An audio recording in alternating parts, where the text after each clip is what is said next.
Hello, moi c'est Marion et aujourd'hui on est en contre-soirée avec Lorena. Et coucou. Bon bah du coup moi c'est Lorena Tellier et je suis comédienne. Salut Lorena, comment ça va aujourd'hui? Coucou, écoute ça va très bien et toi? Ça va, merci. Je me demandais, t'as fait quoi comme études? Alors j'ai pas eu le temps de faire beaucoup d'études parce que j'ai commencé quand j'avais 16 ans. Donc j'étais en fin de seconde. Donc en fait comme études j'ai fait le lycée et j'ai eu mon bac quoi. Du coup là, à 23 ans, t'es déjà actrice, tu joues dans plusieurs longs métrages, courts métrages. J'imagine que c'était un rêve pour toi de devenir actrice? Non. Non? Non, pas du tout. En fait, ça m'est tombé dessus quand j'avais 16 ans, avec un espèce de casting sauvage. En fait, il y avait le directeur et la directrice de casting qui avaient posté une annonce sur Facebook. Et moi, j'y connaissais rien du tout à ce milieu-là. Et j'avais postulé en me disant que j'allais faire de la figuration pour me faire un peu d'argent de poche. Et il s'avère que ce film, c'était Maloute. Et qu'en pensant postuler à de la figuration, j'ai postulé pour un rôle. Et que je me suis retrouvée 2 mois de tournage sur ce film de Bruno Dumont. Et donc ça m'est totalement tombé dessus et là ça a été une révélation totale et c'est devenu par la suite entre guillemets mon rêve de continuer, mais je rêvais pas d'être actrice quand j'étais toute petite. À la limite je rêvais d'être avec les chevaux et de bosser avec les chevaux parce que c'était ma passion, mais le cinéma c'est arrivé, ça m'est tombé dessus et après ça a été une révélation. Donc chez Nightline, on t'a connu dans ton rôle dans la série Mental. Du coup, tu joues une jeune femme, adolescente atteinte de schizophrénie. Est-ce que pour toi, la santé mentale, c'était un sujet familier ou est-ce que tu as découvert ce sujet avec ce projet artistique? J'ai totalement découvert ça. Ça m'était assez lointain entre guillemets. Je pense que j'avais une vision qui était une vision de base, quoi. C'est-à-dire que toute la pensée commune, je pense que je l'avais et du coup j'ai dû déconstruire un certain nombre de choses. Et ça a été passionnant parce que, la saison 2 de Mental, j'étais calée sur le personnage, donc je me connaissais par cœur, mais la saison 1, il y avait vraiment eu un travail de recherche énorme. Et du coup, c'était passionnant, mais c'est vrai que je connaissais ça de loin. Et là, du coup, il s'avère que je me suis fait, pas spécialiste, mais presque de la question, quoi. Du coup, ouais, pour toi, la santé mentale, c'est quoi ta définition? Parce que dans Mental, en fait, c'est vraiment axé sur les troubles psychiatriques, vraiment. Psychiques, ouais. Mais du coup, la santé mentale, ça peut aussi avoir une définition beaucoup plus large. Est-ce que, toi, c'est quoi ton positionnement là-dessus?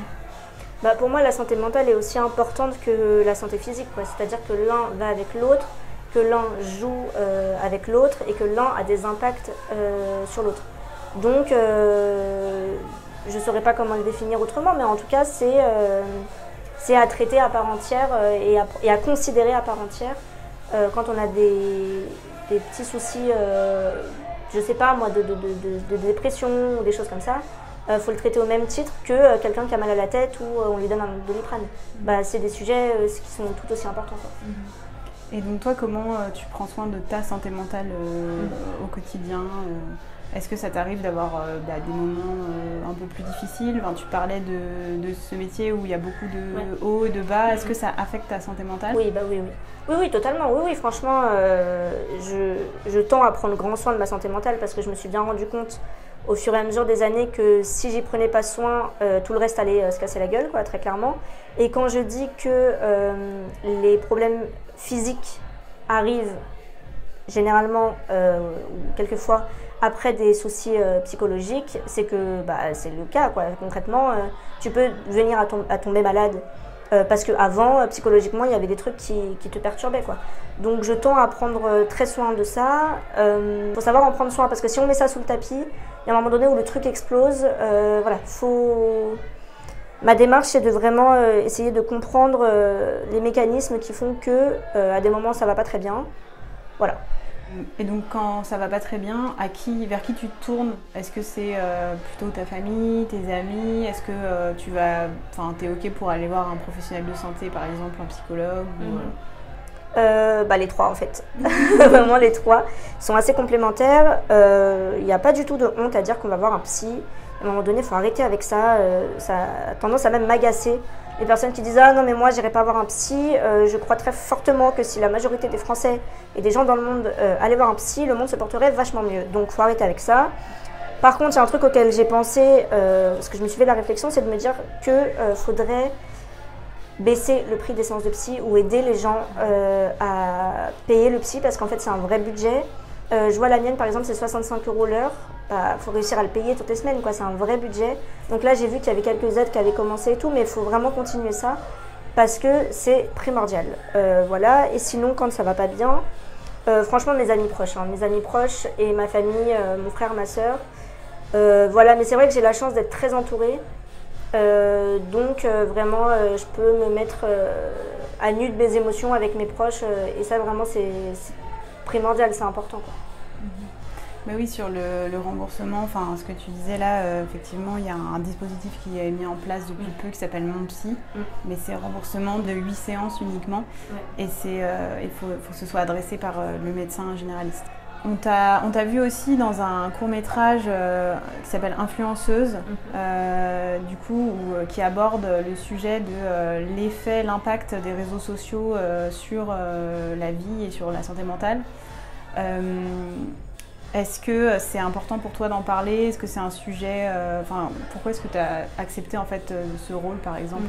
J'ai accepté le projet parce que déjà le rôle était formidable et très intéressant. Et au-delà de ça, c'est vrai que j'ai 23 ans et j'ai l'impression d'avoir un wagon de retard sur tout ce qui est réseaux sociaux, etc. Par exemple, moi j'ai pas TikTok, donc c'est un truc qui me semble extrêmement loin. Donc en fait, moi je regarde tous ces trucs d'influenceurs, influenceuses, etc. de loin. Il n'empêche que je vois de près les ravages que ça peut faire. En fait, ce que je trouve compliqué pour les jeunes filles d'aujourd'hui, ou les jeunes hommes d'ailleurs, c'est de voir ce qu'eux ont et de voir ce qu'on leur propose. Il y a un gap énorme, quoi, enfin vraiment. Et c'est vrai que je vois autour de moi que ça peut créer des complexes énormes. Et pas que chez les très jeunes filles, hein. Chez des gens de mon âge, des jeunes de mon âge. Waouh, c'est un délire, hein. Et du coup, ça peut créer des troubles alimentaires et d'autres choses que je trouve assez graves, quoi.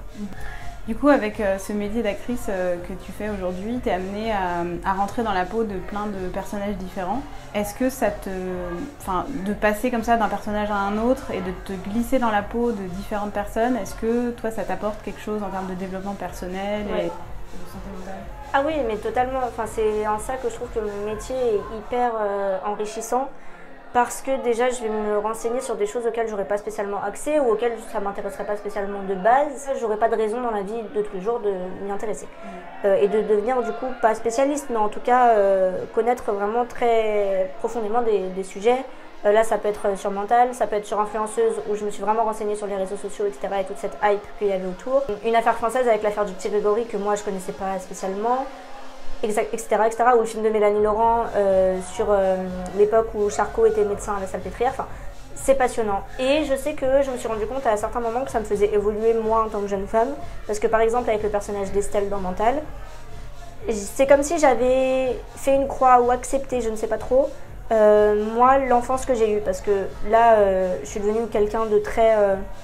qui peut paraître très sûr de soi, etc. Enfin, en tout cas, j'ai une espèce de confiance qui est là et qui est nourrie dans tout mon corps.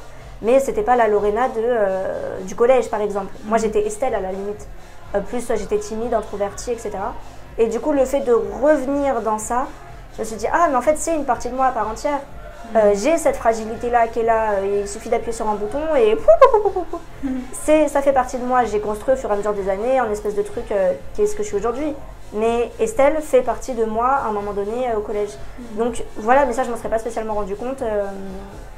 sans ça, donc c'est assez incroyable de faire le métier que je fais pour ça aussi.